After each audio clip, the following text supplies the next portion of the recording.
Bismillahirrahmanirrahim. Assalamu alaikum all and very good evening. And I would like to thank and welcome to all the panelists and participants in our session. And today, this session is on the behalf of PISA, CSAP, and to welcome you all. And I would like to thanks to all of you to join us as a participant, as a panelist. Today, we would be discussing about the cybersecurity challenges that are occurring in this pandemic situation of COVID-19. To proceed with that session, I would like to welcome Sir Amar Jafri to please come and please continue this session.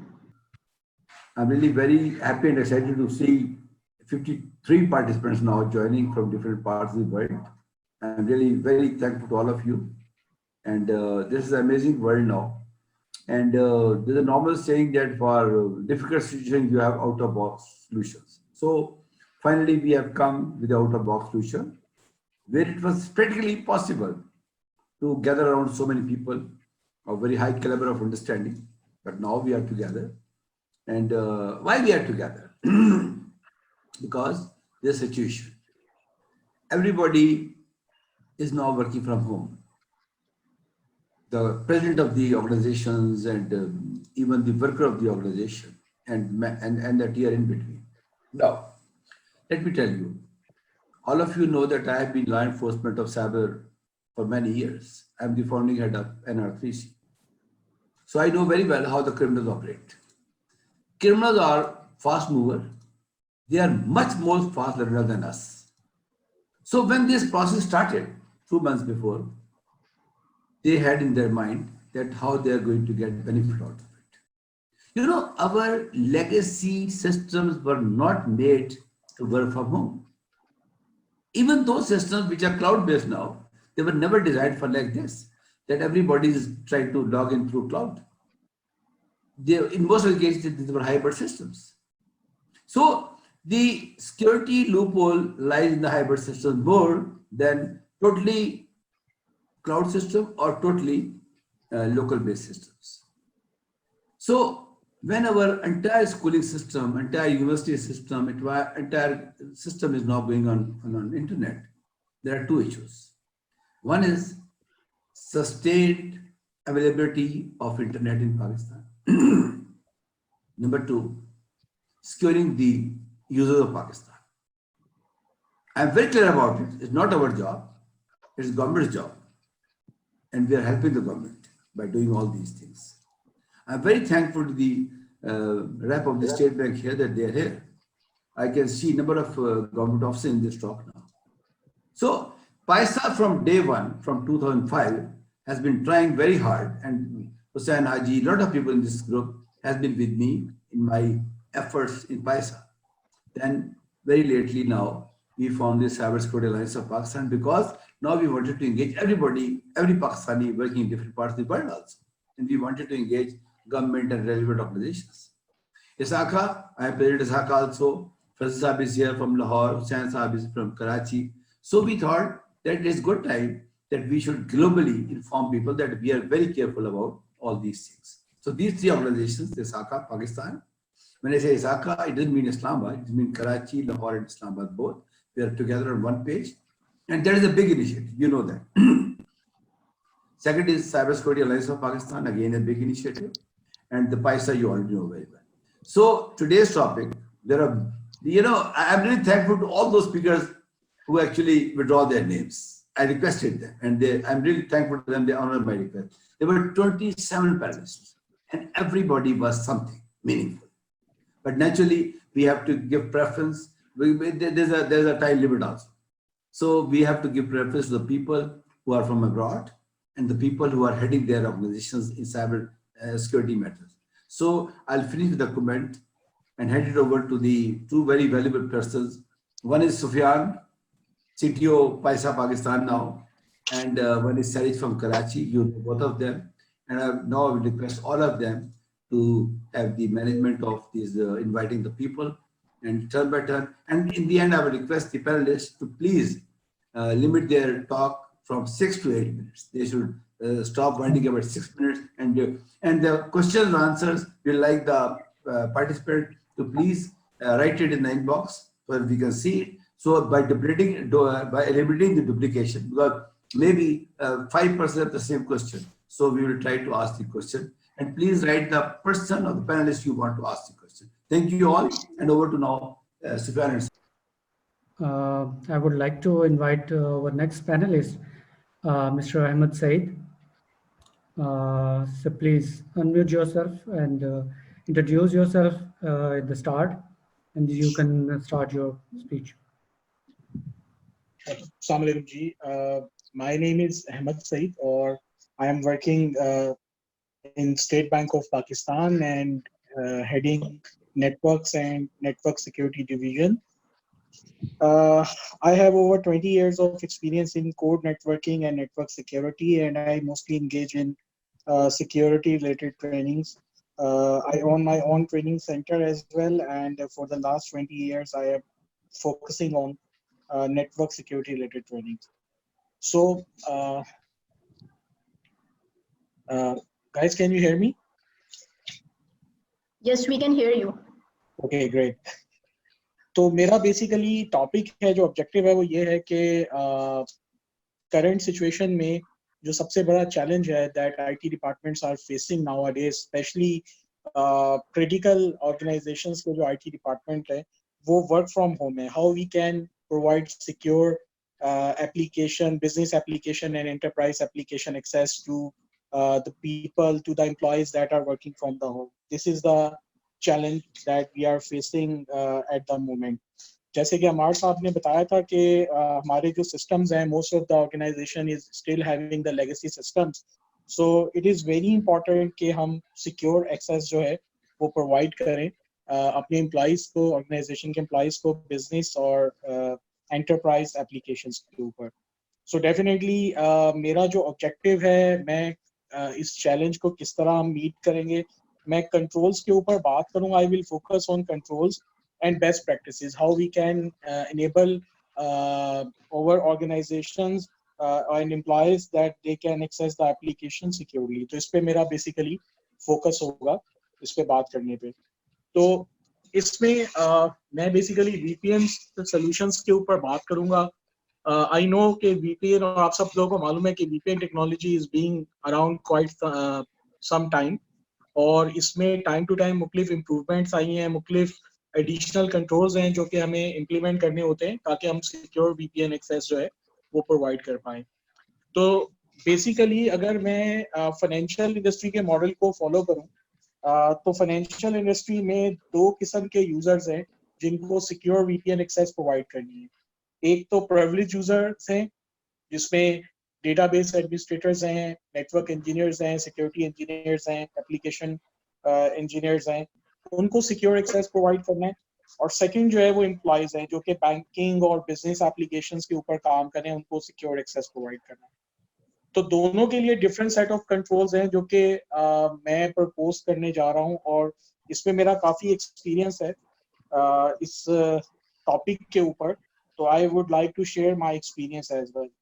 तो privilege users के लिए I would suggest, आपको पता है कि VPNs में we have two flavours available at the moment. एक IPsec VPN technology है और एक है SSL VPN टेक्नोलॉजी. दोनों टेक्नोलॉजीज रोबस्ट हैं, सिक्योर हैं, लेकिन दोनों के अंदर सर्टेन पैरामीटर्स हैं जिनको आपने फोकस करना है. लाइक VPNs का दो बेसिक फंक्शंस हैं VPNs के. एक तो VPNs जो है वो इंक्रिप्शन फंक्शनलिटी प्रोवाइड करें, डेटा कॉन्फिडेंशियलिटी को इंश्योर करते हैं, और दूसरा VPNs जो है वो डेटा इंटीग्रिटी को भी सपोर्ट कर रहे होते हैं. तो अगर आप IPsec VPNs के ऊपर जा रहे हैं तो IPsec VPN में जो सबसे बड़ा चैलेंज है वो ये है कि इस वक्त मोस्ट ऑफ द ऑर्गेनाइजेशन वो IPsec VPN जब इम्प्लीमेंट कर रही है, दे आर यूजिंग इंटरनेट की exchange protocol version 1. That I have observe through my practical experience. IKE version 1 is no more secure. So please, my recommendation is if you are moving towards IPsec VPN, use IKE version 2. Encryption का जहाँ तक ताल्लुक है, encryption के लिए the minimum encryption algorithm is recommended is AES 256 bit, और Diffie-Hellman का group 5 है, और हैशिंग एल्गोरिथम्स की हम बात करें तो SHA-2 is the minimum recommendation. This is for in case of IPsec VPNs. अगर हम SSL VPN के ऊपर जाएं तो SSL VPN, yes, you can go with AES 256 and SHA-2. इसके थ्रू आप जा सकते हैं, ये सिक्योर है दोनों प्रोटोकॉल्स. अच्छा, ये तो मैंने जस्ट VPN के प्रोटोकॉल्स का डिस्कशन किया, बट इसमें जो मेजर चैलेंज है वो ऑथेंटिकेशन पार्ट का है. ऑथेंटिकेशन के लिए जितने भी प्रिविलेज यूजर्स हैं, सिस्टम एडमिनिस्ट्रेटर्स हैं, डेटाबेस एडमिनिस्ट्रेटर्स हैं, क्योंकि उन्होंने प्रिविलेज एक्टिविटीज परफॉर्म करनी है, सिस्टम्स का डायरेक्ट एक्सेस है उनके पास, तो उनके लिए the organisation should consider 2 factor या मल्टी फैक्टर ऑथेंटिकेशन. अब आई नो करंट सिचुएशन के अंदर मल्टी फैक्टर ऑथेंटिकेशन सोल्यूशन जिन ऑर्गेनाइजेशन के तो ऑन प्रिम सोल्यूशंस अवेलेबल है उनके पास, उनके लिए तो it's not a big deal. वो एडिशनल टोकन्स परचेज करेंगे और उसको एम्प्लॉइज को दे देंगे. लेकिन जिन ऑर्गेनाइजेशंस के पास 2 फैक्टर ऑथेंटिकेशन का इंफ्रास्ट्रक्चर मौजूद नहीं है, तो उनके लिए दे immediately can move towards cloud based solution. और उसमें देयर आर 2 गुड न्यूज कि जो दो हमारे पास मल्टी फैक्टर के जो प्रोवाइडर्स हैं, जो सोल्यूशन प्रोवाइडर्स हैं, जो उनमें से RSA is the market leader, तो वो 6 मंथ की फ्री सब्सक्रिप्शन क्लाउड पे प्रोवाइड कर रहा है. तो organisation can consider RSA solution और वो 6 महीने की जो फ्री सब्सक्रिप्शन है उसको यूज कर सकते हैं. दूसरी ऑप्शन जो है वो सिस्को डू है. डू वाज अ कंपनी जो कि सिस्को ने अभी रिसेंटली एक्वायर की है. इसके अभी मल्टी फैक्टर ऑथेंटिकेशन का सोल्यूशन है क्लाउड के ऊपर, तो इसको भी आप कंसीडर कर सकते हैं अगर आपके pass on premises multi factor authentication का सोल्यूशन नहीं है. तो प्रिविलेज यूजर के लिए इट इज हाईली रिकमेंडेड कि आप स्टैटिक VPN पासवर्ड्स के ऊपर ऑथेंटिकेशन नहीं करवाएं, आप मल्टी फैक्टर ऑथेंटिकेशन को कंसीडर करें. तीसरा पॉइंट जो बड़ा इंपॉर्टेंट है वो ये है कि एंड पॉइंट्स जो VPN से कनेक्ट हो रहे हैं उनकी सिक्योरिटी किस तरह इंश्योर करेंगे. तो एक चीज बड़ी इंपॉर्टेंट है कि जो प्रिविलेज यूजर्स है उनके लिए हाईली रिकमेंडेड है कि वो अपना ऑफिशियल जो लैपटॉप है, जो जिसपे एंटीवायरस डेफिनेशन अपडेटेड है, जिसके ऊपर पैचेस अपडेटेड हैं, उसको यूज करें VPN कनेक्शन इस्टेब्लिश करते वक्त, ताकि कोई भी जितनी भी कनेक्टिविटी इस्टेब्लिश हो वो सिक्योर हो और मशीन जो है वो कॉम्प्रोमाइज ना हो पाए. बहुत सारी ऑर्गेनाइजेशंस हैं, उनके एम्प्लॉइज के पास anti virus, anti malware agents install होते हैं लैपटॉप्स के ऊपर और क्लाउड से ही इंटरनेट से अपग्रेडेड भी होते हैं. जहां तक पैचेस का ताल्लुक है, तो पैचेस की अपग्रेडेशन के लिए आप एक SOP बना सकते हैं कि अगर आप पैचेस फॉर एग्जांपल 1 महीने में एक दफा अपडेट कर रहे हैं, तो आप VPN के थ्रू उनको कनेक्ट करके SOP बना के इंश्योर कर सकते हैं कि जितने भी VPN क्लाइंट्स हैं उनकी मशीन के ऊपर पैचेस जो हैं दैट शुड बी अपडेटेड. तो ये बड़ा इंपॉर्टेंट है and point security through VPN, specially privilege users के लिए. इसमें एक इन्फोर्समेंट का कंट्रोल भी है कि जिन ऑर्गेनाइजेशंस के पास they have network admission control implemented in their organization, they can enforce that control as well through the VPN. यानी कि इन्फोर्समेंट आप करा सकते हैं कि जिन मशीन्स के ऊपर एंटीवायरस अपडेट नहीं है, पैचेस अपडेट नहीं है, वो VPN इस्टेब्लिश ना कर पाए. पहले वो अपडेट हो और फिर वो VPN इस्टेब्लिश कर पाए. तो ये इन्फोर्समेंट भी अगर आप करवा सकते हैं if you have network admission control, और इस तरह के सोल्यूशन है जो ऑन प्रेमिसेस आपने आपके अगर मौजूद है. I know it's a challenging task considering जो current situation है, but if the solution is there you should also consider as an additional control अगर आप इसकी enforcement करवा लेते हैं.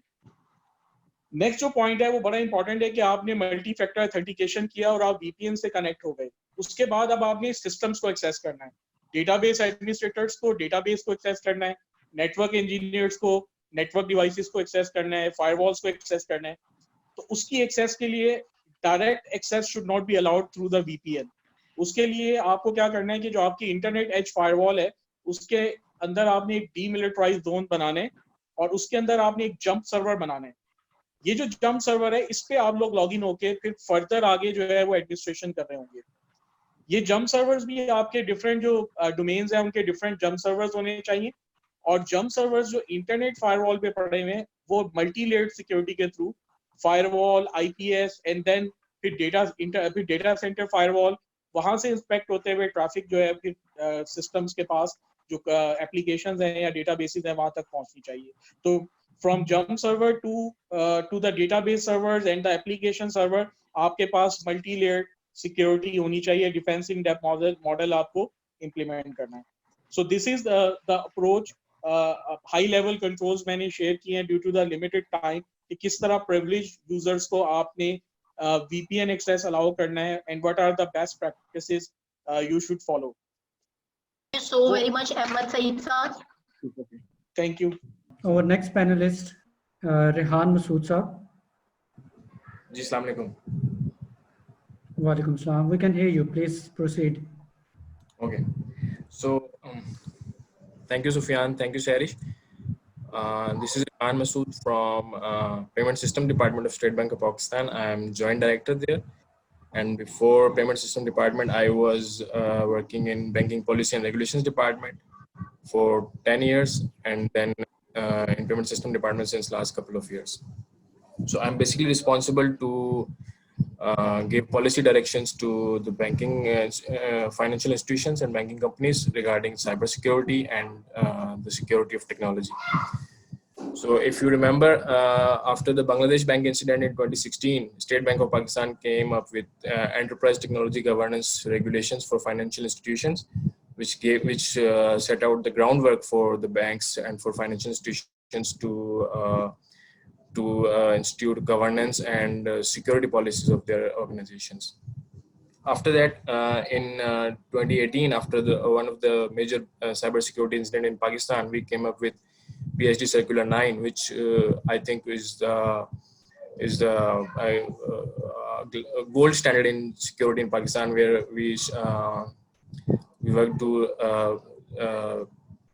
migrate the whole banking card portfolio to EMV chip and pin standard, and then we also set out some controls. But today, specifically in the wake of COVID-19 pandemic, I would like to share what State Bank of Pakistan has done in this regard. The challenge was because this COVID-19 pandemic, this is not what we planned for. This is not the information security teams plan for, or cyber. You do not foresee these kind of incidents, and you plan your security policies accordingly, or you set out your workforce accordingly. This is the incident. These kind of incidents where the situation changes overnight.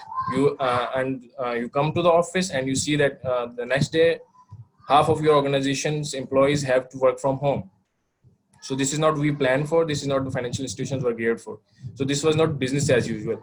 It required some policy making on the go, and you have to implement the decisions on the go.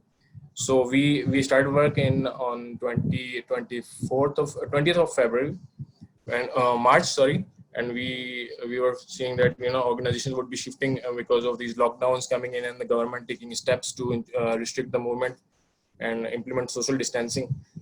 So we have to come up with a policy direction for the financial institutions. So we came up with PSD Circular number 3 of 2020, where we advise the banks, to implement policies and controls, which I must say they already discussed. I will not discuss the controls specifically, but as a regulator, the challenge for us was to cater for the organization of all types and sizes, to all because of their complexity of operation and size. There are 40 banks, including microfinance banks. So we came up with a policy and we advised the general principles. And the general principle is that as a regulator, when you we ask the banks that when you allow traffic from outside the organization, external environment, you should assume that this is hostile traffic. The basic assumption is that any traffic coming outside the organization and connecting to your internal network is hostile traffic. So you need to build in the controls and implement the solution so that you monitor their movement in your network. You see what the organizational resources they are connecting to, because this COVID-19 situation, this changed the whole dynamics of how we do business. How it changed, because on the one side, this changed the digital footprint. Now your endpoints are many, and you don't know how many employees would be working from home tomorrow. So you have to plan accordingly. And then one thing from the security perspective, the InfoSec teams now have to play the part of enabler as well. the business is demanding that more and more applications should be allowed to be accessed from the outside the organization, and the security teams have to balance these business requirements and the security controls accordingly. So what we did, what we did as a policy for the financial is that we advise the banks to plan and to allow access on the go, to allow the organizations so that only remote access shall only be provided to the resources which are approved and designated and authorized by the line management. So this is now delegated to the line management. In normal circumstances, and when this is business as usual, this should have been gone all the way to the senior management or the board. But we now empower the line management to decide who resources can access the organizational network from the outside the organization. And then this because you have to do the basics right to implement these principles. And what are the principles? The principle of least privilege and need to know based access controls. And then we recommend some international best practices, and we encourage FIs to implement those controls, like National Institute of Standard and Technology gave a framework in 2016 on this work from home or remote teleworking scenarios. Then we advise the banks and microfinance banks to ensure that the security policies are adequately reviewed and implemented, because this was a situation which we nobody foresee. So the security policies do not cater for this. Even State Bank's regulations now were not tailored for this remote network, remote accessing environment and teleworking. So we advise the banks to amend their policies quickly, on the go, and implement the controls to cater to what? To ensure three CIA triage, and then to cater to the risk of eavesdropping, interception, and modification of their organizational networks. Then such threats, we have advised the banks again to mitigate such threats by strong user identification and device authentication controls and encryption and anti-malware technologies. One of the major threats we foresee is because a number of employees are connecting to the organizational network from outside the organization. You have to be as a security team, you have to be crystal clear that your access control is very well defined, so that you only allow those resources to be accessed from the outside the organization which are security ring fenced. Then you have to implement those, so that only those organization employees are authorized to access those resources which are whitelisted by the line management. Then this is the preparation method. When you go into this work from home scenario, as a basic prerequisite, you have to have these policies. And then the next stage is detection and prevention, and then comes detection and response. So in detection and response, we advise the banks to firm up their cyber threat intelligence unit and emergency response teams immediately, with the objective to minimize the damages, if any, from any cyber incident, and to guide the banks or financial institutions' response and recovery measures accordingly. So we are working with their cyber threat intelligence units and emergency response teams, and we are keeping a watchful eye of overall internet traffic and the digital footprint. Because from a regulatory perspective, organizational security and information security is one thing, and provision of the services to the customers, availability of the services and channels to the customers is another thing. So which cannot be compromised. But at the same time, because this is a new situation and the risks are not foreseen, so you have to plan accordingly, and you have to increase your risk appetite, because this is not business as usual. So this is not the normal risk which you face in the normal course of operation. These are not the same risks. So you have to be prepared for accepting major risk, and prioritize the risk accordingly. So which risk you cannot address all the risk in these situations. So we advise the banks, IT, information security teams to enhance the monitoring capabilities, special focus on VPN connections and remote user authentications, and external exposed system logs. And then information security teams were also advised to continuously monitor organizational network on 24/7 basis by logging access requests and identifying, detecting, and responding to malicious activity in a timely manner. So this is some of the work which is State Bank laid out for the financial institutions, large and small. And Alhamdulillah, since the whole sector went into this untoward situation and working from large number of their employees are working from home. We have not seen, alhamdulillah, any major threats, and we are keeping a watchful eye with the help of the banks, and we are determined to protect our banking sector from these testing times. Thank you so very much, Rehan Saab. And State Bank as a regulator forwarded the advisory to strengthen the CTI and monitoring capabilities. So next, I would like to welcome Mr. Farooq Nayyar Saab. Assalamu alaikum. Good evening to everybody in Pakistan and good morning to everybody in North America. Can you guys hear me okay? Yes, we can hear you. Please Yeah, proceed. you're looking perfect. Yes, we can hear you. Thank you. Okay, fine. Okay. First of all, thank you for having me as a panelist. I'm really honored to be amongst a very esteemed panel. I was really happy to hear the suggestions and guidelines shared by the two people from State Bank of Pakistan. I'm so happy to see that State Bank has proactively stepped into giving some guidance to all the financial institutions. Really happy to see that. I will talk about some basics around working from home, and two areas that I really want to touch upon is some basic controls for end users who are working from home. And then I would like to talk in detail about how to securely use video conferencing tools like Zoom and Microsoft Teams. तो पहले तो मैं बात करूंगा about end user some security hygiene which end users should take into account while they are working from home. So the first thing which I want to say is that given the circumstances, I mean, our entire world has changed in the past 2 to 3 weeks. I think we live in a different world now. The risk landscape, the risk and threat landscape has completely changed. I was having a discussion with one of our board members, and we were just saying, highlighting the fact that in the past 3 to 4 years, cybersecurity should be item number 1 for the boards. It's not anymore. Cybersecurity is item number 5 for board of directors in organizations, and saving human lives is priority number 1. And that's what's changing everything right now.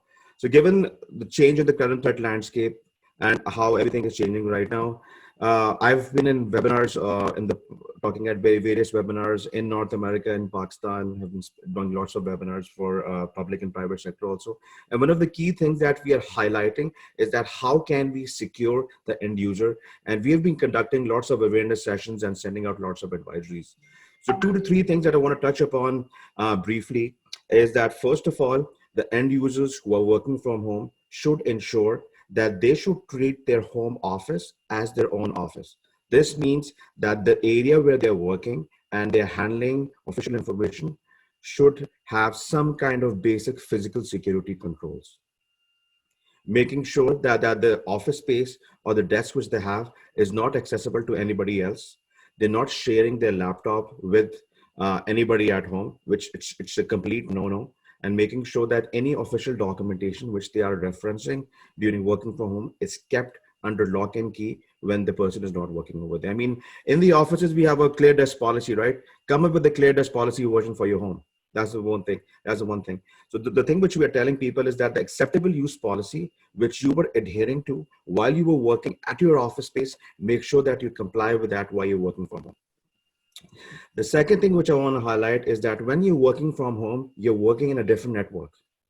No, okay, you're working in a different network. You actually have a home network. In most of the cases, you have a default network in which you have all your devices, all your IoTs connected on the same network. So one of the things that we are encouraging people to do and sharing advisories on is telling them that they should create a guest network. They should create various other subnets, okay, or via. And what they should do is that make sure that the network segments that they're creating within their homeland is different from IoTs, is different for their office desktops or office laptops, office devices, just to make sure that they have the minimal security controls in place. The second thing that I want to highlight is, can I share my screen with you guys? Yes, sure. please. Yeah, okay, I'll just share my screen with you guys. I just published one article. Yeah, we can see your screen. Yeah, so I just wrote a blog last week, and I can share the link with you guys. So I think the first thing that I spoke about was physical security, locking your doors. The other thing is that uh, we are locked indoors. I mean, we are staying indoors, but we also tend to leave our houses to run some errands. कुछ खरीदने के लिए जा रहे हैं, कुछ सौदा लेने के लिए जा रहे हैं. हमारे हाथ में हमारा सेल फोन होता है और हमारा कभी कभी लैपटॉप भी होता है. हम कहते हैं जी हम घर से गाड़ी से कुछ काम कर लेंगे. So make sure that you keep your devices on you. And if you're leaving if you're going by car, make sure that it's properly locked in the glove compartment. Yeah, the bag mein rakha hua. The other thing is that one of the key things that is also happening is, I'm not sure if it's happening in Pakistan or not, but there are lots of thumb drive scams coming up again. एक ज़माने में आज से 3-4 साल पहले बहुत common था कि USB drives based malware attacks पर prevalent हो गए थे. Those attacks are becoming prevalent again and again. You see in some cases in North America in parking lots where the thumb drives which were just thrown around for people to just pick them up and use them, or people will send them by email. So this is something which I wanted to touch upon briefly. Apart from that, I also want to talk about how you need to manage your IoT devices. First of all, if you guys change your passwords regularly, now this is the time to do so. अपने IoT devices के passwords update कीजिए as soon as possible. The other thing is that update all your devices, all your IoT, your Wi-Fi home router, and all those router, because all the leading brands of Wi-Fi routers had lots of vulnerabilities which surfaced in the past 3 to 4 weeks. Be it D-Link, be it Linksys, they were all had vulnerabilities, and they've all issued patches and new firmwares to make sure you update them. Apart from that, one of the last things which I want to talk about before I jump to talking about video conferencing is look out for scams. And I want to talk about scams which relate to Pakistan, and then I'll talk about the scams which are global in nature. In the past 2 to 3 days, there are lots of scams which have come up. I mean, these are phishing attacks and phishing attacks in which emails are sent posing to be from Pakistan Army. बहुत सारी email circulate कर रही हैं जिसमें है कि this is the Pakistan Army and we have been called in and we have been engaged in this emergency situation, and they're sending out malicious links and malicious downloads. Do not be watchful for that. कल रात को मैंने एक और Facebook पे post देखा जिसमें people were called from random numbers in Pakistan and outside Pakistan, in which somebody was calling from Pakistan Army and asking about somebody's source of income. So please watch out for any phishing scam, wishing scam, and SMSing scam, because the most common attack vector to deploy any kind of malware is phishing, wishing, or SMSing. Or SMS के लिए तो बहुत सारे scams आजकल आ रहे हैं. The other thing I want to highlight briefly is about accounts payable frauds. If you guys are in a role in which you're dealing with lots of vendors, or dealing with some supply chain people, make sure that if you're getting any invoices, make sure you call back your vendors or you do some kind of verification also. Okay, I would like to jump on, how much time do I have more, Sufyan? 2 minutes. Okay, fine. So just briefly, in the past few weeks, the usage of Zoom has increased astronomically. From about 10 million users, Zoom now sits at 200 million users. So some of the key things which are coming up in terms of the usage of Zoom, the first thing is Zoom bombing. Zoom bombing is something which has become quite prevalent, in which random users, if they have access to sharing the screen, would come up and would share obnoxious thing or things which would offend other people. So one of the key things which people should do, in short, it says that should use a meeting password, should have waiting rooms, make sure that you don't share your meeting ID with anybody external, disable participant screen sharing, lock meeting, and of course, do not post public links to meetings and snapshots over Facebook or Twitter. A very common thing, news which came up last week was that Boris Johnson, the Prime Minister of UK, was doing his cabinet meeting over Zoom, and somebody copy pasted the whole Zoom meeting on Facebook, the snapshot, and it had an ID of his personal meeting also. The other one which you want to do is that from the privacy perspective is be aware a session can be recorded, can be recorded. So make sure that you look for the indicator. Public chat logs can be downloaded too, and Zoom-based malware and phishing is on the rise.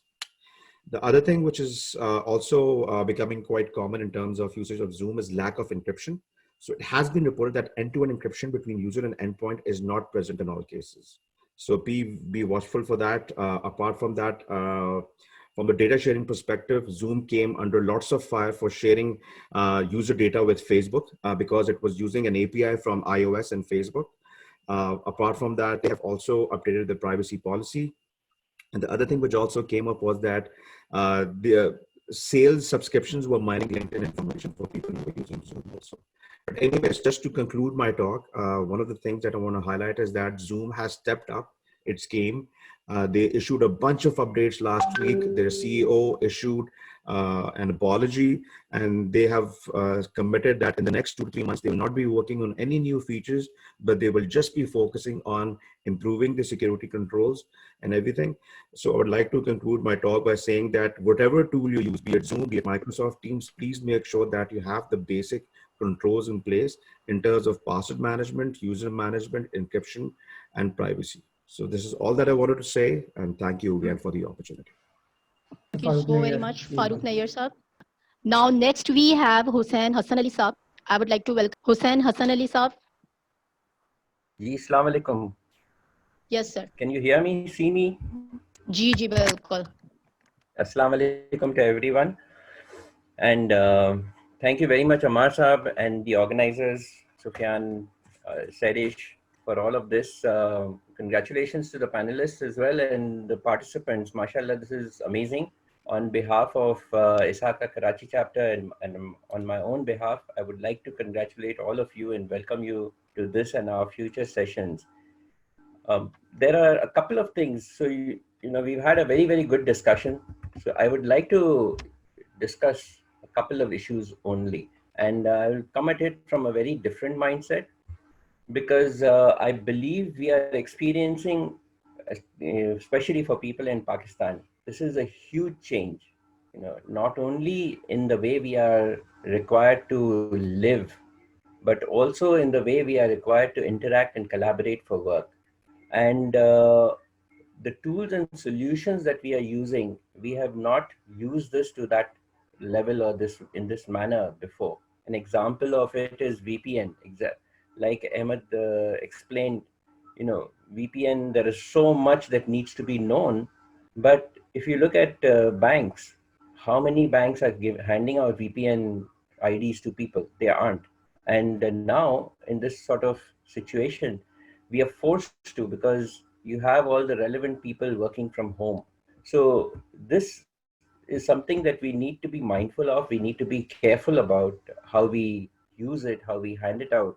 Unfortunately, a lot of people, when they are sharing out these solutions, and I'm not talking about the banking sector, I'm talking generally, when they are using these tools, they're using these solutions, they are not ensuring adequate security. And that is the reality. I'll just share my screen because I made a presentation. So I think I need to introduce myself. I should have done that right in the beginning. I'm the president of the ISACA Karachi chapter, Hussain Hassan Ali, and I'm also head of audit, general manager IT audit at HBL. Prior to this, I was the CISO at one of the top banks here. What has been seen and is that there is this need to understand the challenges, understand the issues. And I had made a presentation last week to the internal audit function across Pakistan. And I'll just share my screen for that. So I started off with this warning, and it was essentially to show what's happening across the board. Yes, unfortunately, we have people who find this as the opportunity. So you've seen the newspaper reports about what is happening. And we've seen, this is from Forbes. It has reported that phishing and social engineering attacks have increased by 350% due to the coronavirus havoc. And Google has registered, and this is again old news because this was sometime around March 24th. So Google registered 522,000 active phishing websites in March 2020. Things have moved on, right? What is our responsibility? We have decided to work from home. It is not by choice. So it was not planned. Like Rehan said, nobody had planned. We just came to the office one fine day and we found out that now we need to work from home. We need to secure ourselves. It was for staff convenience and safety. Staff safety is the first priority, the human safety, and that has to be ensured. And for this, then we've had to adjust. We've had to make those tremendous adjustments. That adjustment safe for the data, for the services, for our users. This is the area that we need to focus on. Awareness. We need to inform people. We need to make them aware of their responsibility. That part has not changed. When we talk of the weakest link, even in this scenario, for cybersecurity, the weakest link is still the human being. Now, we're seeing this was normal. What you would see was, and this is in the Western world, 35% of all employees work from home at some time. 70% of high value employees work from home at least once a week. Farooq just shared what happened with Boris Johnson, right? When you're not used to working from home, you end up exposing some things because you don't have security embedded in your practices. 75% of a company's intellectual property is contained within email and messaging systems, and a lot of data is being shared in that. What happens when people don't have VPN access? They cannot directly pick up data from the system.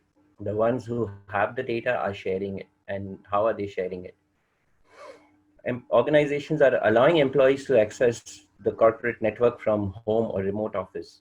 Before the banks decided that they would go and work from home, we had already seen a large number of organizations, big organizations, that started working from home. This happened almost as soon as we heard that, a very big company had been compromised. Some of its employees had been infected with COVID-19.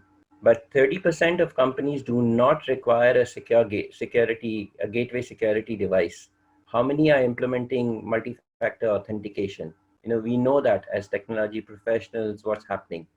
So we need to move on to some things. And the first thing is our mindset needs to change. A very, very important consideration is that what we are having right now is the new BAU. This is how it will continue. I am extremely confident that some point in time, we will conquer COVID-19, coronavirus. There will be a medication developed for it. This is what we've been doing, and medical professionals have been doing that all along. So we will come up with a solution. But our way of working will not change now. We will continue to work in this way. We will have people who are working from home. And so whatever solutions we are implementing, the practices that we are now embedding, we need to ensure that these solutions, our remote working solutions and measures, are robust and secure. And they are established to continue in the future. It should not be just a quick fix that for the next 2 weeks or 3 weeks or 4 weeks, people are going to work from home. This is how we'll manage it. It is going to, and we will see this is how it is because we've seen the same thing happening in the West. Secondly, a very important area for our focus is developing an excuse me, developing an understanding of the current cyber threats and awareness of safe working measures and what are the cybersecurity controls. So this has to happen. Organizations have been working on this to a great extent before, but now what we are seeing is a lot of phishing and spam attacks as seen in those newspaper clippings. We are seeing those spam attacks are happening, those phishing attacks are happening, the scams by cyber criminals who are leveraging the COVID-19 situation, and they're sending out emails, they're sending out phishing messages, wishing messages, voice messages, and Farooq shared some. So we need to become aware of all of this. Unfortunately, by nature, we are a very trusting people. As someone approaches, something comes to us, information comes, a request for information comes, some lottery announcement comes, some threat comes from some organization, we respond and we provide our information. People compromise their information. And we have been seeing, even in the banking sector, we have been seeing that people are succumbing to those spoofing emails.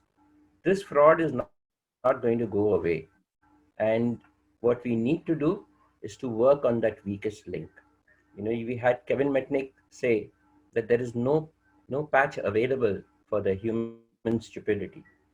So, you know, I think that we need to consider, together with the fact that we have seen that around 90-95% of the attacks, of the successful attacks, cyber attacks, have happened or been enabled due to somebody clicking on some link, responding to some such, social engineering or phishing email. We need to make not only our people aware of this, we also need to work doubly on our customers. That's the general public for whom we are out there, we are serving. So business must go on, but security needs to keep pace. Another important area to remember is that corporate emails, the size is restricted. The users are tempted to share data over such collaborative tools like Zoom, Teams, and others. And we've seen what was the issue with Zoom, but there are so many more solutions available. And very often we are working on those solutions without actually ensuring that they are secure or fit for purpose. I'll just, I don't want to dwell too much on this. I think I've given the message, but a couple of other areas that I had shared, and I'll just jump to that in my presentation. See, we are sitting, working at home, we have a family, we have children at home, and we are going to be, as professionals, we are going to be impacted by what happens to them. So we need to brief them on security, on cybersecurity, teach them those good practices. I won't discuss all of that, but I'll just refer to you to FIA has released this cybersecurity awareness, this advisory for parents and children during the corona emergency. And there is a lot of good guidance over there. So please, please, please share this, make people aware what's happening with everything in this regards. But most of all, I think becoming aware of what's going on, reminding our people are essentially, I'm stopping the sharing now, but to remind our colleagues, people around us, our community, that this is not something that is going to disappear. We need to embed those security controls for the future. Thank you very much, Sarish and Sufyan. Thank you very much, Mr. Hassan. It was a very informative for all of us. I would like to call our next panelist, which is Mr. Abdul Sabur. Kindly introduce yourself and then start your discussion. Assalamu alaikum, everyone. I hope you can hear me clearly, Sufyan. Yes, we can hear you. Please proceed. Perfect. Okay, my name is Abdul Sabur. I'm a resident in Saudi Arabia. I keep moving around the GCC region and have the leverage to be working with a lot of known organizations in the banking and financial sector, plus the oil and gas. Recently, we have been stuck up with the situation, the global crisis for the pandemic, and we're all locked in the houses to be working remotely, either with our own organizations or with our clients. Now, there's a lot that needs to be discussed and elaborated in that perspective. However, CSAP, Cybersecurity Alliance Pakistan, which I have co-founded with the trust of Amar Jafri, we have issued a high-level and basic advisory for the end users to understand what threats are there for them while working away from your organizations. We have seen many people sharing classified information over public networks, public file sharing services, open FTPs using anonymous tips, anonymous user accounts. That actually kills the perspective of having the DLP in place in the first place. Most of us, and probably all of us, are working from home networks now, which are more prone to attacks. As we step into our office, we move to secure enterprise architecture level networks. But when we come home, all we have is a poor little DSL or fiber device that connects us to the World Wide Web. Now it takes, since I have the offensive background in cybersecurity, I've been working in cybersecurity for more than 19 years now. It takes not more than 1 hour to crack open the WPA or any authentication available on your devices. And once that is done through external attempts on the penetration of your devices, the attacker can see all your devices. So consider yourself not having data at rest, any encryption in place. Your laptop carrying all the sensitive and classified information would be leaked within a matter of seconds.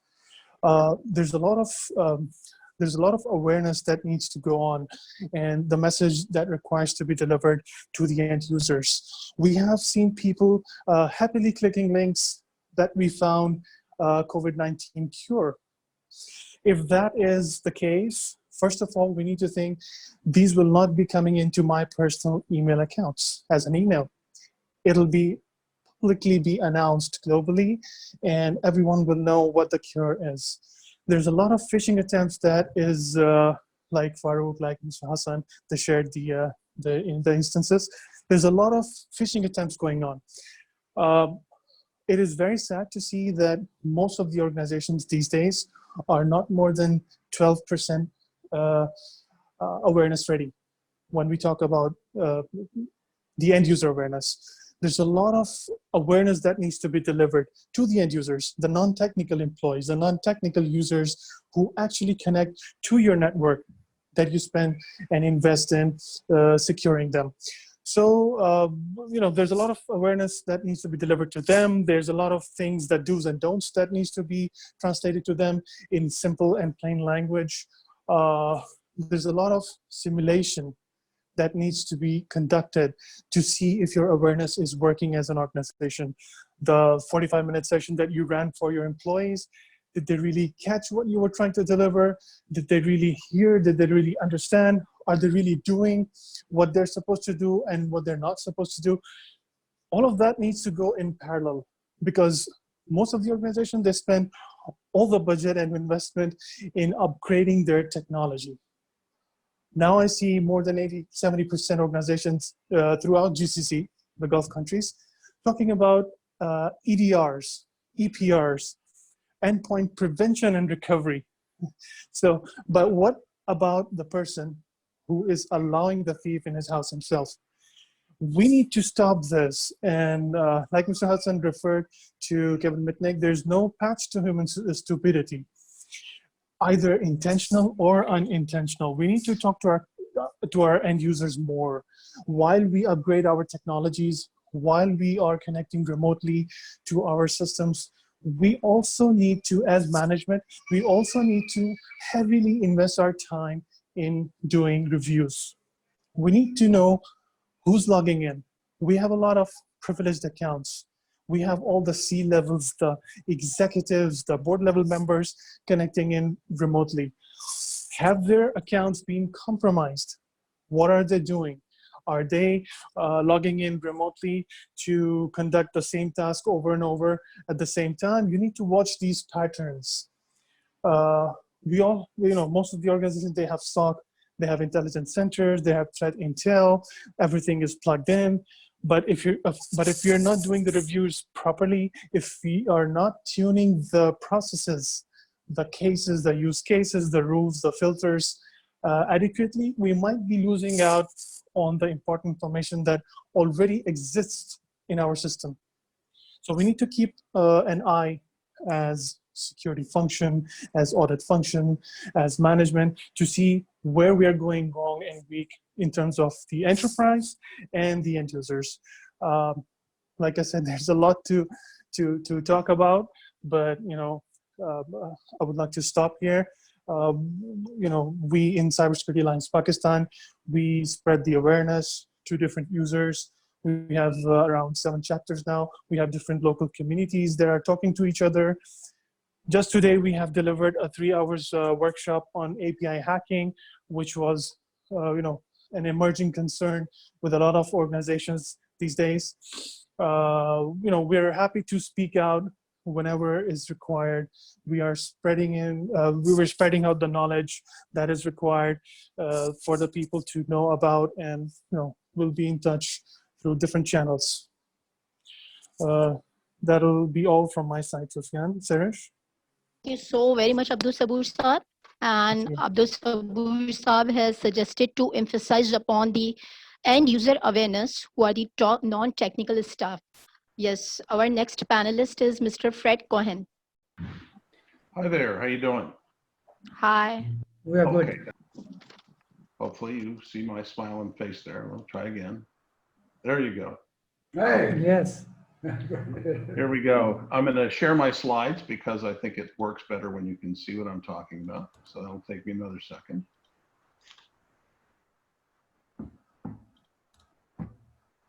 There we go. I'm Fred Cohen. I do a lot of different stuff.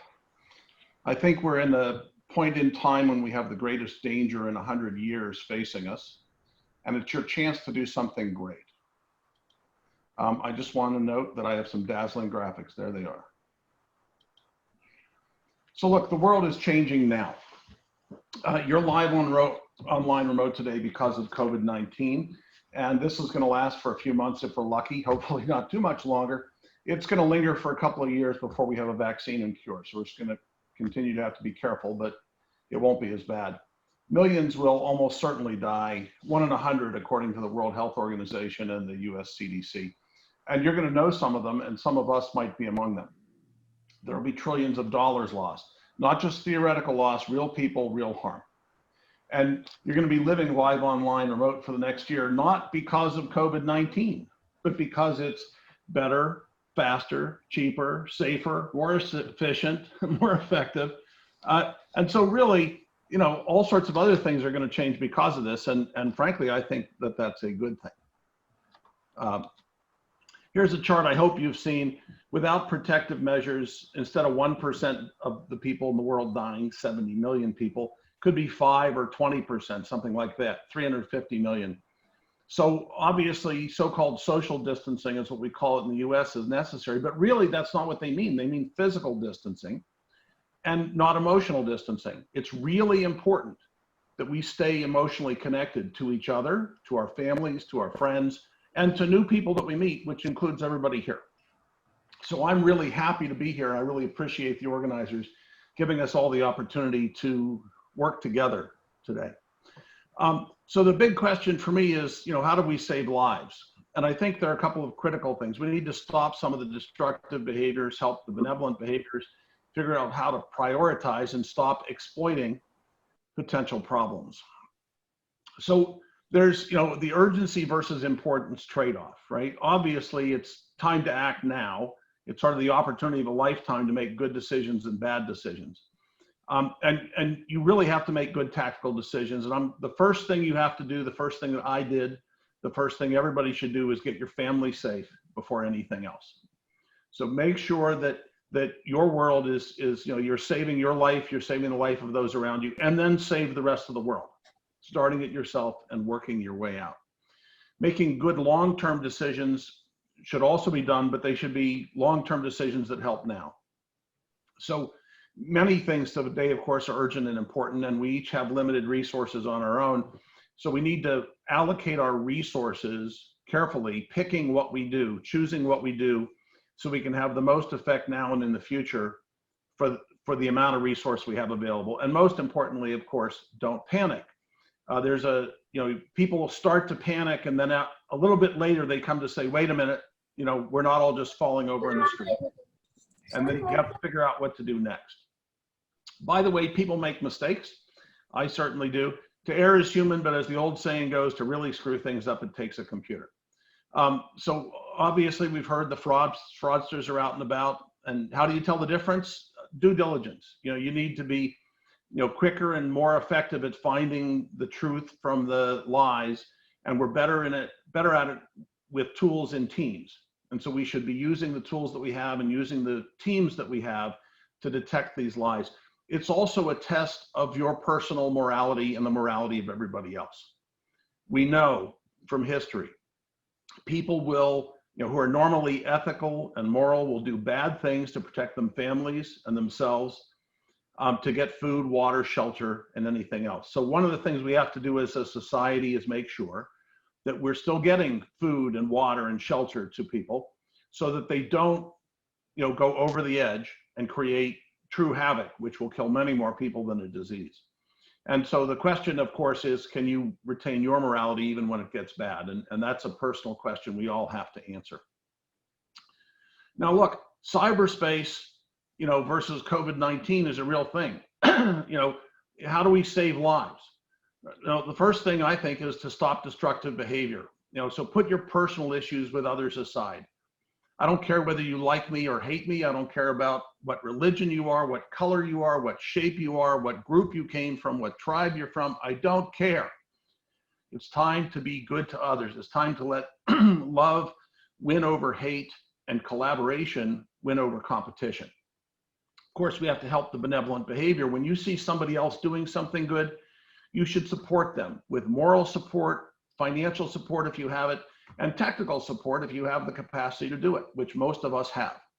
Other people don't have the skills we have. If we can lend it to other people to help them, we should. I just want to note in 1918, when the influenza epidemic hit, we didn't have cyberspace, but now we do. So we now are able to shelter in place with infrastructure support. Home delivery of food is a critical infrastructure today to save millions of lives. Keeping people sane by communication, by keeping in touch with them, even though they're otherwise physically isolated, is critical to the well-being of them and us and society. And obviously work from home with appropriate controls are critical. So what's the priority? And in my view, the priority is availability over secrecy and privacy. And I texted this to the group. I don't care if Zoom is imperfect, we're able to communicate. If it's sending out, fraudulent words, if it's saying, oh, you should kill each other, and you see that out of my mouth, don't believe it. And we need to make it, assure that we have integrity and some level of transparency. So to be useful, of course, information should be reflective of reality. And we should be able to see if it's not true. And we're seeking authenticity and reliability. Just as a note, perfect is the enemy of good enough is a saying that I've heard a lot. Make it work and then perfect it. Because if you can't get the work done, you can't perfect it. And if it's imperfect and you can still get it done, probably we're better off as a society and as people. Influence operations can kill more people than disease. So you need to stop misinformation and disinformation from spreading. Suppressing rumors and identifying liars and attributing lies to those liars is really important. And especially countering systematic and widespread deceptions where groups of people are trying to influence societies to do bad things. And of course, to do this, you have to be careful not to get fooled yourself, which means when in doubt, check it out. Identify historically reliable sources and enhance them and take advantage of them. Identify the historically false and dubious sources and try and suppress them.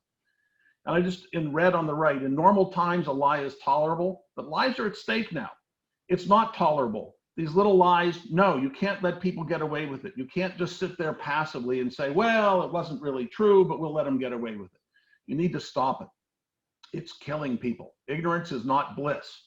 And of course, people taking advantage of others should be stopped as well. And the punishment should be suitable to the implications to society, not the hand slap or the, well, we won't bother with them. This is serious. Increasing the spread of truthful scientific results is vitally important. Find good, reliable sources and connect people with them and influence the influencers, these social influencers. We need to get those social influencers to spread, important, honest, truthful information to save people's lives. There's one other thing I just want to point out. In the cybersecurity arena, we keep saying, oh, it's imperfect, be afraid. We need to stop that, okay? If it's better than the alternative, we need to adopt it and improve it later. And I'm almost done. The world is better today because of cyberspace than it was before. it's not all falling apart. People live longer, healthier, more informed lives. It has helped detect the spread of COVID-19 sooner than previous methods, and that's critical for controlling the spread of disease. For example, the internet-connected temperature measurement devices, which I thought is ridiculous. Let's connect our toasters to the internet, right? But it turns out that the detection of temperature changes in the population is giving us earlier warning of the spread of COVID-19 than any other of the disease methods that we had for detecting it before. Solving medical problems, almost every scientific instrument used today is a cybernetic device. So those devices working properly is what's allowing us to shorten the cycle of being able to stop the disease from spread, being able to cure it, being able to find other solutions to the problems. It's also critical to supply chain issues, okay? So, in the US, I'm sure you're aware supply chain stupidity is killing people. People are unable to get ventilators, unable to get masks, which you can make for, certainly less than $1 each, because the supply chain is screwed up. This is something, cyber systems handle the supply chain. It should be straightforward and easy to do. We're screwing it up. Don't let it screw up your country. Get this thing working well. And of course, it's critical to shelter in place, both for getting food and supplies, but also really important for psychological needs that people have. I had a phone call with my family for my granddaughter's first birthday yesterday, and we were all live online via Zoom, and I don't mean to advertise for Zoom over anything else. It keeps you connected to your family. It gives you a chance to be loving when you otherwise wouldn't have a chance. But I want to point out that it's not helping everybody, because digital disparity is killing people too. People that don't have access to these capabilities, don't have access to these resources, are greatly disadvantaged. So I just want to summarize here by saying, don't panic, plan it. Thank you. Okay, thank you so much, Mr. Fred. I would like our next panelist. Sufyan, are you hearing me now? Yes, I can hear you. Is it clear? Yes. Very clear. Perfectly. Please proceed. Okay, sorry for the interruption. I'm Father Faisal Javed. I'm working with SGS Pakistan as a General Manager Operations and ICT Product Certifications. And plus I'm ISACA Lahore Chapter President. Thanks to Jafi Saab, and we have been in contact since long. And yesterday I just quitted because there were a long list of speakers. I thought since ISACA is represented already, so I should take my name back. But Amar Saab insisted to come in again. So thanks to you, and nice to join you guys today. I'm in this field for the last 25 years, and I've been doing audits and trainings around the world, moving around 45, 46 countries in 5 continents, and doing more than 1,000 third-party audits and trainings of 6,000 hours in a different security standards, business continuity standards, and IT service management standards. Well, a lot of things have already been discussed, and we are facing a new challenge because we are an auditing and training firm, and we have to do audits as per the nomenclature, as per the accreditation requirements that every client who is certified has to be audited for after every year or every 6 months. So the first thing which we are facing as a challenge is the remote auditing. So I was given the response.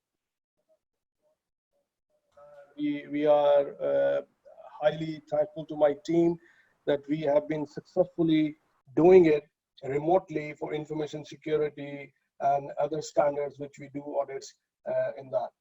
Now coming back to the cybersecurity, I've been playing with this ball since 2002 when this standards came in for information security management system standard BS 7799. And I remember the initial stages when I did the first training back in 2005, that we ought to teach about basics of security. So I think COVID has brought us back to that particular stage. I would like to share the basics I used to teach at that time. You can see the passwords on post-it notes, and you can see the living computers on unattended. Now everyone is rushing for remote working. This has already been highlighted by Farouk and other team members, that remote working is the buzzword these days.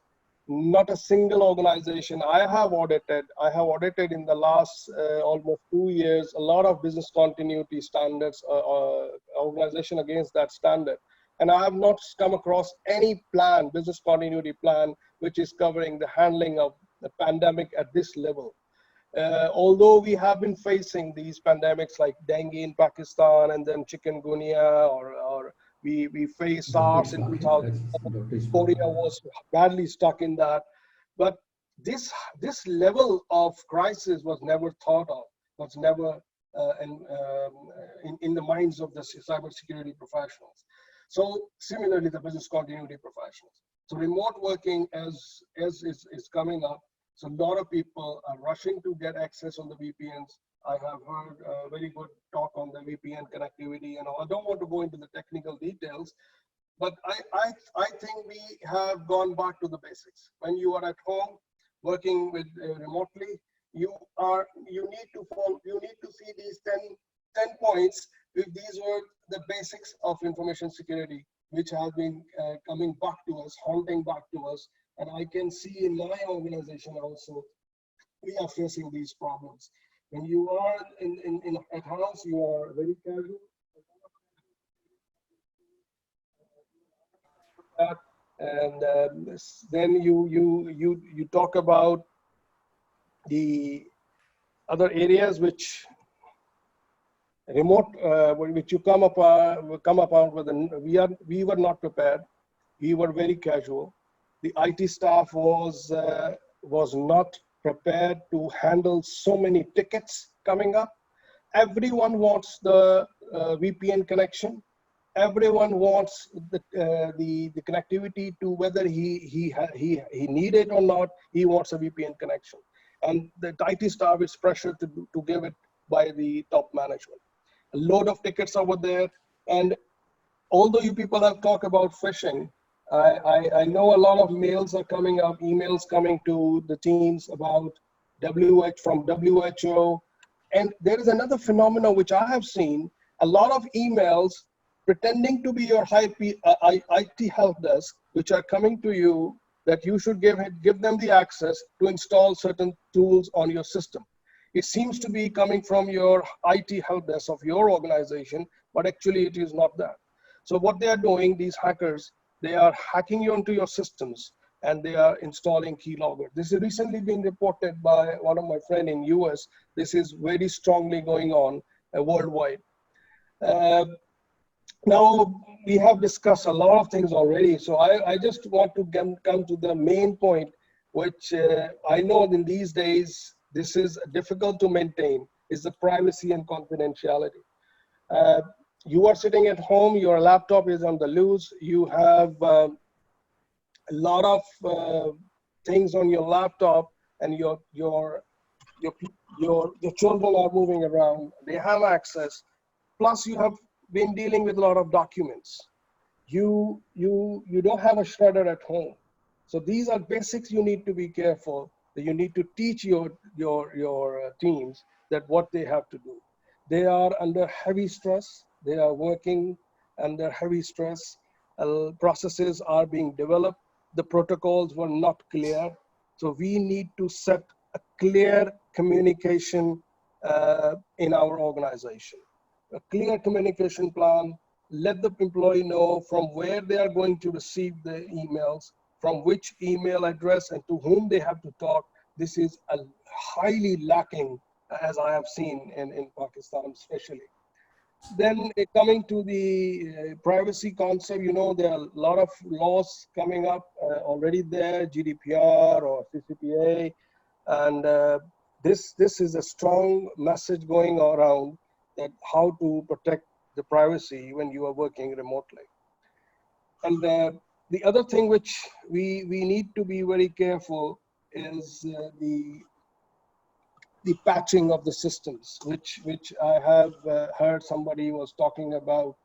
Unfortunately, due to the pressure on the IT staff, there is a lack of patching even in the normal circumstances, I have audited a lot of organizations, even not in the COVID situation, before COVID situation, but they were still missing their patches and they were not patching their systems. I All right. basically a lot of organizations which are doing it. Mr. Faisal, thank you so much. We have other panelists as well. So I would like to ask you, please conclude it in 1 minute. Just 1 minute. I was coming to the final thing. The final is basically, you can see on the screen right now in the green, it came early. Train your employees. They are your firewalls. They are the people. They are the ones who have to protect everything. So they need your support right now. Unfortunately, we are putting a lot of pressure on them, but we are not providing adequate support and adequate training to them. So you need to have a clear plans. You need to have clear incident response plan, which you already have, might need updation. So a clear communication plan is to be there so that they can be addressed in a proper shape and a proper mind. Thank you very much. Thank you very much. Thank you very much, sir. Our next panelist is Mr. On Abbas Bukhari. So please kindly unmute yourself, introduce yourself, and please proceed. Assalamu alaikum. Thank you so much, Sufyan. Actually, my introduction is I'm on Abbas Bukhari. I have around actually over 20 years of professional experience in information security, IT and information security. I've served with I served with the service providers. I've served with the defense. I've served with the law enforcement, and currently I'm working at a bank.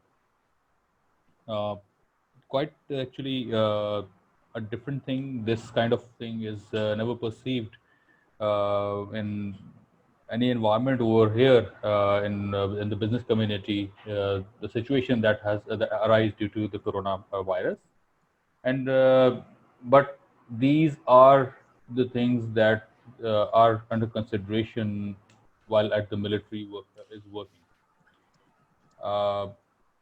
because military also considers biological warfare, and so such kind of situations are there under their considerations. So it is not new. Situations are not the thinking on how to make the business go and how to continue with the business is not a new thing. But yes, it is correct and it is right that organizations over here in the society, in the services sector, in the industries, they don't have business continuity plans that can deal with such kind of situations where people are all locked out in their homes and they cannot reach the premises. As Mr. Hussain said in the very beginning that organizations were not prepared, actually, since as participants also said, that organizations were not prepared to give remote access or enable their employees for teleworking. Yes, it is correct, because there are the controls that are implemented within our closed networks, within the organizational networks. You cannot enforce the same controls and same security environment at your employees' homes or residences. So there are a number of people who are again working using official laptops and official computers, but still there maybe some people who may be requesting you to give an access, and you will be pushed to go for your BYOD policy. So I think actually all the topics that I was thinking throughout the past 1.5 hours, I should speak on this, I should speak on this topic. Everything has been spoken about in very much detail, and this is being an advantage being here in this panel is that I've come across a number of knowledgeable people. But at the same time, actually, there's nothing much left for me to speak about, but I shall go with people, process, and technology. For the people, you have people who are aware of the cyber threats, and the number of people who are not aware of cyber threats is larger. So if you have been doing awareness campaign in the organization and you have made your employees aware, you still have to continue with that. You have to continue make them aware that accessing the resources on the internet for getting statistics regarding coronavirus or getting statistics regarding or getting advisories regarding coronavirus from unreliable sources is again risky. And at the same time, uh, if if you have not implemented multi-factor authentication on your networks, then this may be a problem, and this can come up as a problem. So I suggest that we should make our people aware of the cyber threats, the do's and don'ts in the cyber domain, and especially in this state of coronavirus. This kind of situation, we have to make the business go. We have to continue with the business without any disruption, especially for the banking industry, for the pharmaceutical industry, for the medical side, and for the petroleum industry. The business has not yet stopped. Education sector is going again via remote channel and teleworking. So and then the processes. How have you? Do your processes need any improvement? Do your policies need any improvement? And then the processes need an improvement or updation. This kind of situation was never perceived by any organization. I don't think any organization has had the BCPs according to this that could deal with this situation. But now, yes, we have to update our BCPs. State Bank has been very candid on this, and State Bank has issued advisories to their control organizations. I'm in the banking sector, but other organizations also need to update their business continuity plans, incident response plans, and then obviously to detect an incident, you have to have in place a proper monitoring mechanism. Monitoring your users who have privileged accesses, and monitoring the accesses of the people who have actually controls. I mean, the financial controls, or who have the authorities in your organization, like say your CXOs. You know that most of the attacks come directly on the CSOs and the CFOs. So you have to make them aware. Actually, I would say this is the right time to have an awareness session with your leadership team. I mean, the CXOs and your top brass in the organization. Making if you have not been conducting sessions with your IT teams and the IT administrators, I think you should have the sessions now at least, and you should do it. So the technology, okay, there are a few opportunities available in the market of organizations. A few organizations have introduced, actually have offered, like Microsoft, Cisco, and other organizations have have offered to offer free licenses for that. But what about your monitoring mechanism? You can get free VPNs. You can get free licenses for work from home, like for Office Cloud, Office 365. But what about your SOC? What about your SOC teams? Because now you have to be a bit more, you have to play a leadership role for your SOC teams. They are monitoring, you have to schedule it, and you have to support them. And they have to be a bit more vigilant in their working. You have to implement controls around the privileged accesses, around the actual documents coming into the organizations and leaving the organizations. If you have DLP, then you should be more careful about it, because pushing the controls to the remote computers is a bit requires some more configurations. Pushing antivirus updates and the system updates to the computers on the domain, and the systems which are not allowed, which were earlier not allowed to get any update from the from out of the domain, is again requires some configuration and reconfiguration. IT people are, yes, they are highly under stress, and they need support. And this is the end users who have to support them, actually, if they are aware of how to work and how to work safely. So please, there's one more thing that Fred had said, to err is human. Okay, yes, but the hacker won't spare you a chance. So we have to be careful, we have to be vigilant, we have to be thoughtful about our further business continuity plans. We have to review the security controls that the technology we have implemented. We have to actually plan up for the. This is the time where we have to go extensive working, extensive monitoring, extensive awareness campaigns, and extensive training of your senior management on business cybersecurity awareness and cyber threat intelligence. So I think so. Okay, Sufyan, can you please take over? Thank you. Thank you so very much, Onsab. He has suggested to emphasis upon the BCP IR plans for the processes and vigilant SOC monitoring. Now, next we have in our panelist, Mr. Suhail Akhtar Saab. Mr. Suhail Akhtar Saab, please join us. Assalamu alaikum. Thank you very much, Amar Saab, giving me the opportunity. I have a bit of different background. I come from infrastructure. I have met Khwaja Faisal many a times. Thank you very much, Khwaja Saab, to be part of the panel.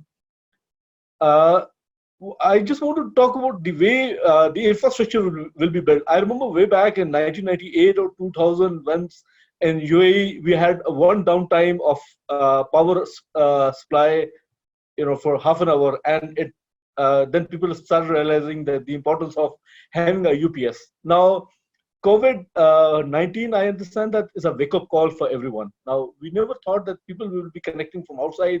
The VPN will be required. The home and work office, will lies with each other. The dependency will be so much. So I just want to go through a certain, drawbacks or, issues which normally the end users will face. It's like, of course, people will keep on coming with the issue that my connectivity is slow. The connectivity slow complaints are always there, because keeping in mind that the end user home internet, it's just a DSL where you have a download of 2 MB or 4 MB, but the upload we are talking about 256. I understand that the ISP will benefit from it, going to fiber or going to high connectivity, and of course the end user devices, the IT staff themselves have to take care of it, where they might have to apply certain type of restrictions, like connecting to a specific MAC address, which will be only allowed to be access to the network. And of course, certain technologies will come into place, like we are talking about from decentralization to a centralized environment, where the machines and the PCs and everything, the data will be centralized again. For the reason behind it is like having the IT people to manage it, to control it in case of cyber attack, to isolate it from put it offline, repair it, then having the data onto the user PC, or the user having access to it. Of course, when you are talking about the VPN, earlier anyone wants to have a VPN access, it just goes to we go down, we just get a VPN solution, we get come in. Of course, now understanding the sensitivity, we are talking about full access VPN. We're not talking about split VPN. Now, split VPN was allowing you having internet access at the same time, and a full VPN will give you, much more security. And then we are talking about a bit of technologies where you're talking about don't allow split channel, split tunnel. Of course, implementing credential guard, multi-factor authentication, smart card. App protections, basically against the key logging, capturing the capture the malware and everything. And of course, we're talking about session walking.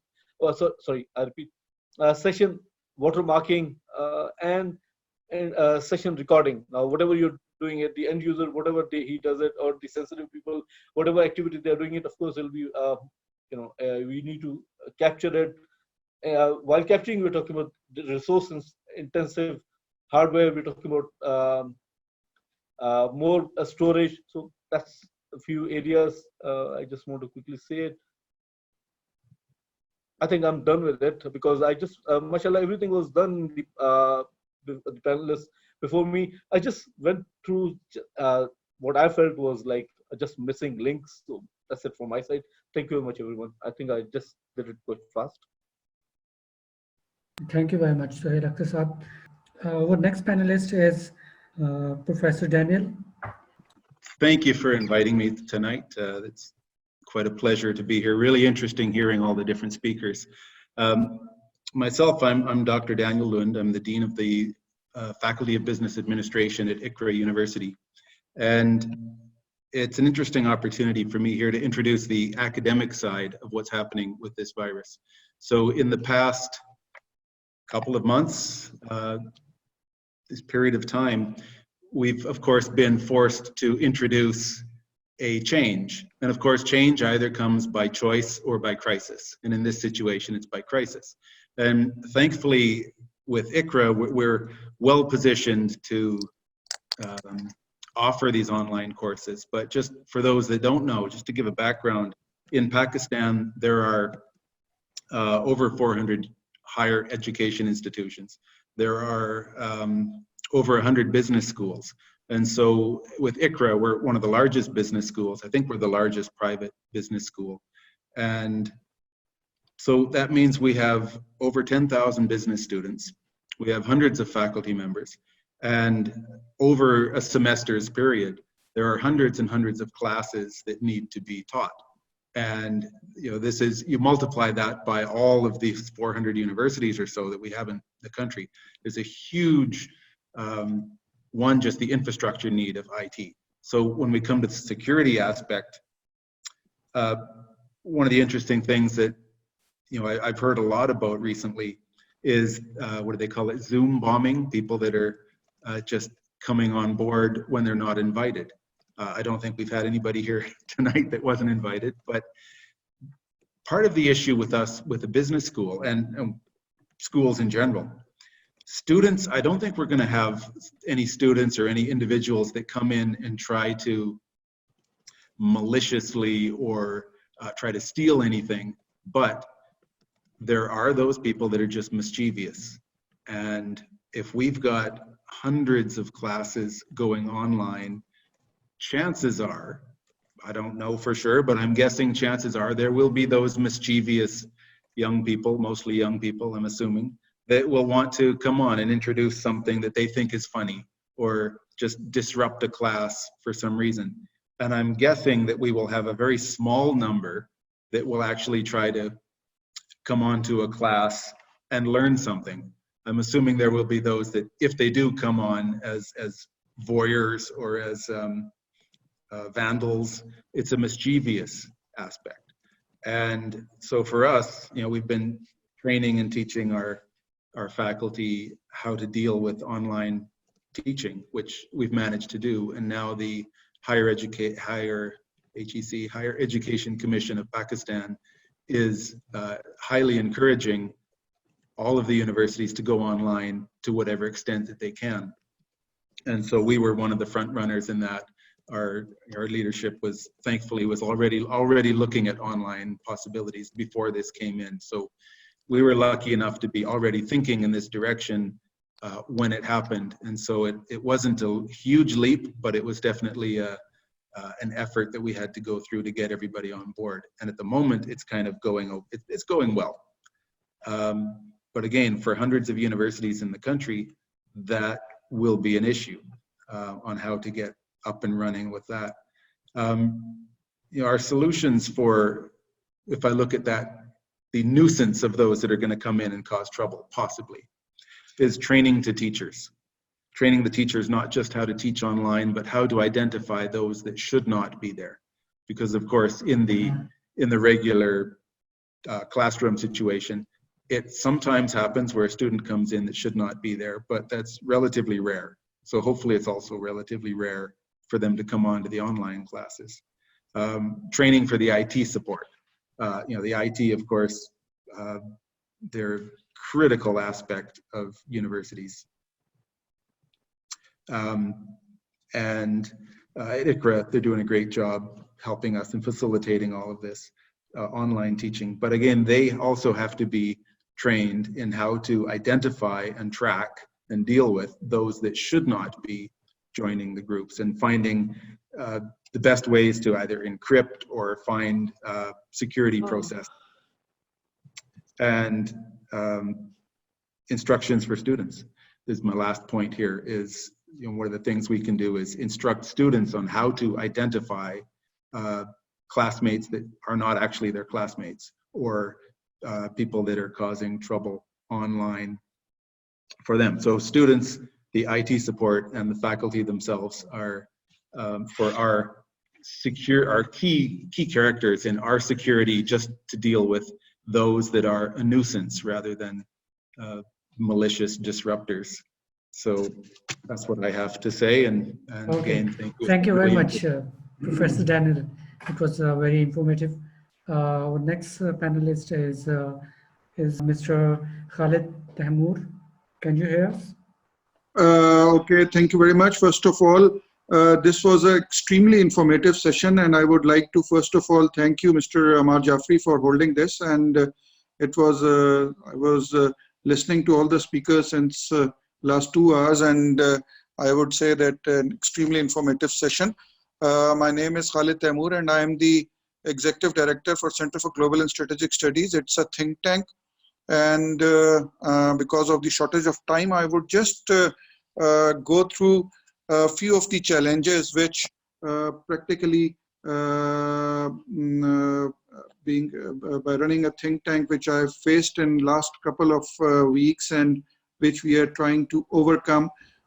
Since I'm not a technical person, so I will be speaking in the simple English terminologies. I would just like to talk about 4 things. One is how to address the challenges and the strategic practices for whosoever deals with the security of your complete networks. So I have divided that thing into basically 4 parts. One is focus, second is test, third is monitor, and fourth is balance. So coming over to focus, the security and technology risk teams should focus on supporting only those technology and security features, capabilities, and service rollouts that are critical to operations. Examples of focus areas that may justify a surge in capacity over the coming weeks, including maintaining security operations, mitigating risk of the remote access to sensitive data and software development environments, and implementing multi-factor authentication systems to enable employees to work from home.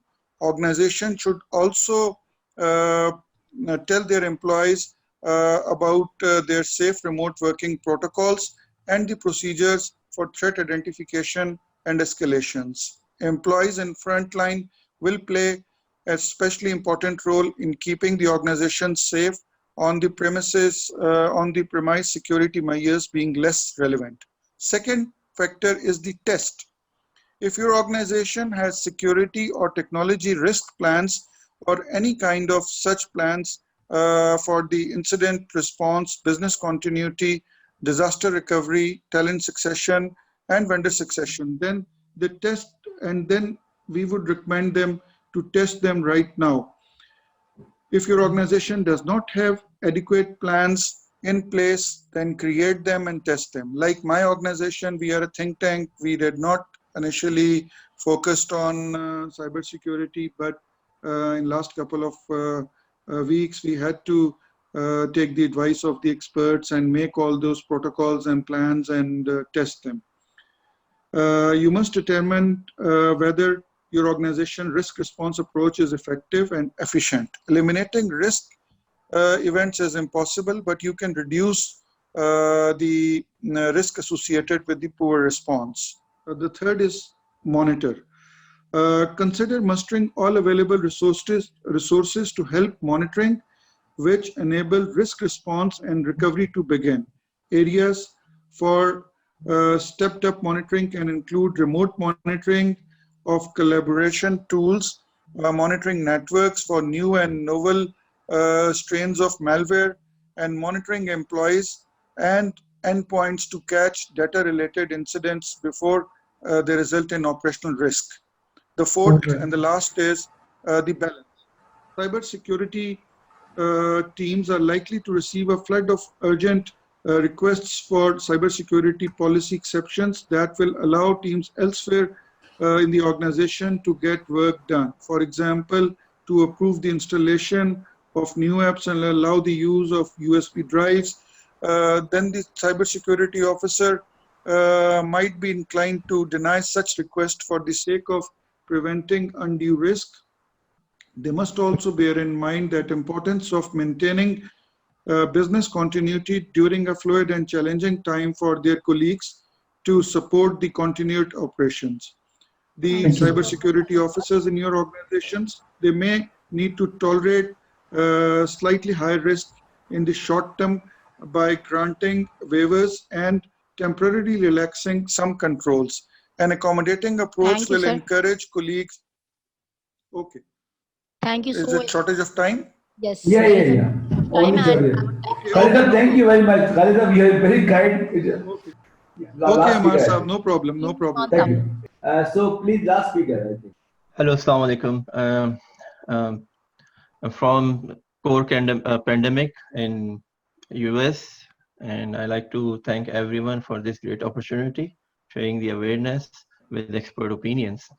I believe that we all cover most of the areas, but today I have decided to talk on the global threat intelligence with some of the specific key areas and the threats that are associated in the region. The actors, the APTs, and the anti-state actors who are currently and recently been active with new operation strategies. So let me try to share my screen, and I have concluded and removed so many points because of the time. Can you guys see my screen? Yes, we can share. Yes, we can see. So I have concluded this entire presentation into the 6 points. Our colleagues have talked more about the security components, and as what I've been doing, we have a close eye on the global threat intelligence and part of 7 different commercial-based threat intelligence around the globe. The mechanisms and the security controls advised in different security awareness programs and guidelines are not such effective. We need to do some additional controls to be implemented in the end users, as we see a lot of compromises is going on nowadays. So it's not just about EPP. We need to add some EDR related technology that works with the endpoint. The second thing is we talk about the awareness of the top management with one of my colleagues, but it is very important that we need to ensure the awareness related to the end users. So how we can do that? Sense did a good job, and Sense designed a development kit which you can use to design your security awareness program for people who are working from home. So that is one of the important things if you don't have the program for the end users. So some of the key points I want to conclude and what I have been experiencing, I forgot to just highlight some of the areas. As you guys already know me, I'm the author of the Payment System Security book and the only Pakistani writing a book on that domain, and wrote different cybersecurity specializations along with the different position internationally and domestically. Nowadays, I'm core focused on advanced artifacts, national security and strategies, and global threat intelligence or state-sponsored actors and information operation campaigns, which is a cyber warfare type of area. So in Pakistan, specifically talking about the global threat, cyber threat viewpoint related to Pakistan, we have observed that there are some regional entities who are active. And the amazing thing is that they change the nature of the operation from cyber espionage to cyber sabotage. And this is something new which we need to be taking care as a nation, as a part of national security, as a global team, and they are start targeting in a high value target related to the industry, not specific to the military targets, but the leading organizations that what we are experiencing from different. Further, there are some international global entities are more interested in some of our government areas, and especially to the users who are start working remotely from home for the government. And there are new type of cyber weapons who are sold by different cyber companies that is being used by these third world companies in order to do that. One of more area which I have observed in this entire time frame is exploitation of APIs of the enterprises, and along with the web services. So these are the areas that are more common being exploited in this, because the security response is not that effective. So we need to see this area, and most of the practices back in Pakistan is something that we don't perform the API assessment or the web service assessments, and we don't perform the secure code assessments or the practices for secure code. So that's what we need to address for our enterprise level assessments, enterprise level applications. Critical assets are again in risk because of the absence of our technology and security professionals, not just for the industry, but I can say it for all different industries across the nation, including the websites that are currently active for these pandemics. So we need to see those areas as well. And then finally, across the nation, yes, this is one of the point. This is something that I request from Amar Jafri Saab, that we take financial institution and telecommunication and different platforms. We as a team, we need to design a specialized team to support and gather all the industry organization that includes the hospitals, supply chain management, and all those things. So that's one of the platform we need to create, or we need to reuse the existing one. The last point I have is the gaps in IS professionals. So the IS professional gaps I see, I work in Pakistan. I'm for domestic position, I'm head of IT security for HPL, established CDC, design SOC, helps to achieve PCI compliance and all those things. So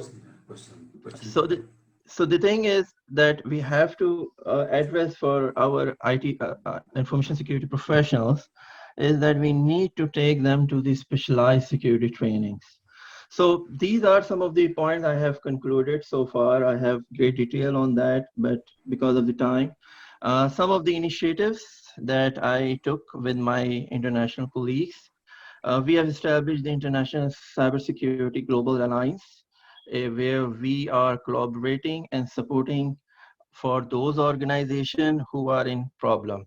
If you are in problem, you can contact us. If you want to develop intelligence from any artifacts, you want to know what is going on, something happened, you have some files, you have some cyber related incidents, you can tell us and we can link and tell you that who is the culprit behind it and what are the countermeasures. So Global Cyber Threat Intelligence Alliance is not just for Pakistan. We are creating a version for Pakistan as well. We also established one of the standards organization that is designed for advanced standards development as a council globally. So you have PCI, you have ISO, we have another one, and we are designing some advanced standards. We already design and test them. For trainings, as one of my colleagues, Mr. Hassan, and all respective members are participating with global certification bodies. I personally responsible for the region of Mile 2, where Mile 2 is one of the cybersecurity certification body, and with Mile 2 there are many other certification body which I hold as a globe, and some of them I hold for the region. We have some more initiatives that we took as a new training platforms, and soon you will see to address this issue. I will be announcing a few hundreds of scholarships in advanced cybersecurity trainings and international certification. So this is overall, I have concluded. I hope that I have not taken so much time. And if you have any question or any specifics related to threat intelligence, so please feel free to contact me. Okay, Ji. So, ladies and gentlemen, this has been very rewarding discussion. Very rewarding, I must say. I think in the last 2 hours, there has been so much of knowledge, so much of knowledge. You know, whatever you have said is a pure knowledge on cybersecurity.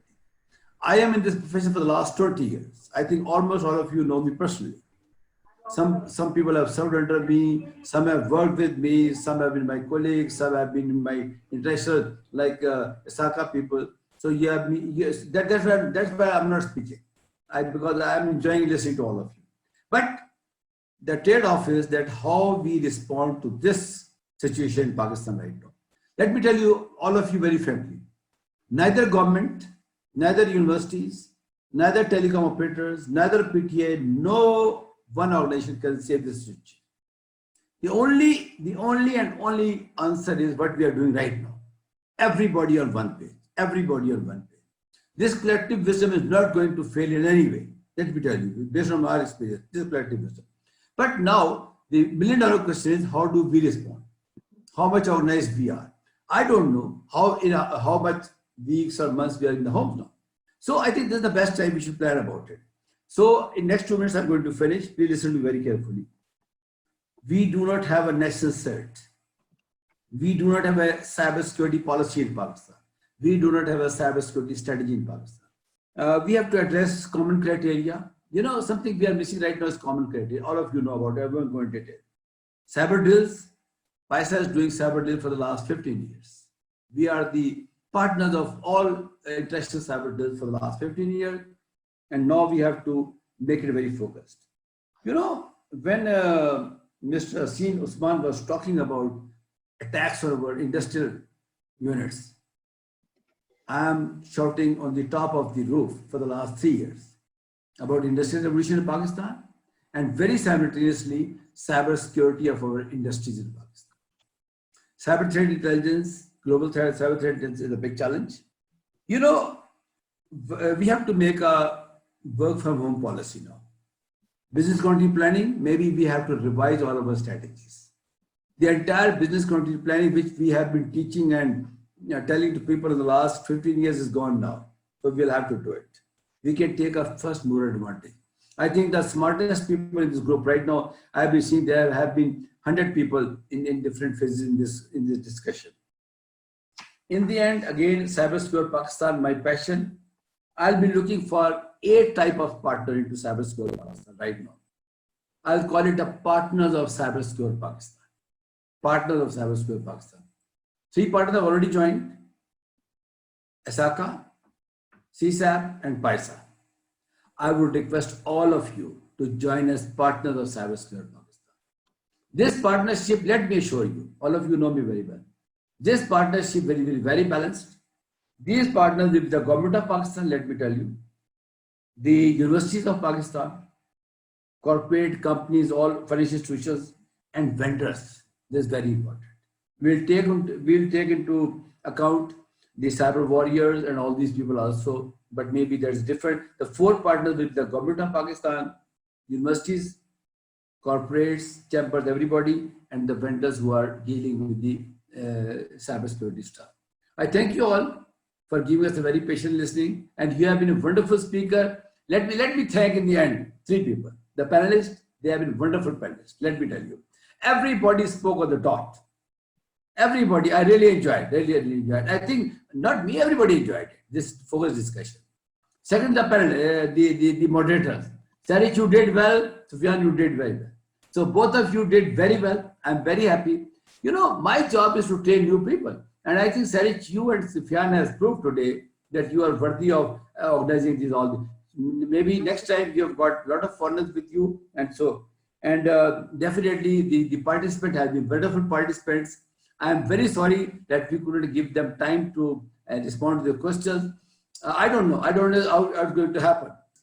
I thank you all for a very patient listening.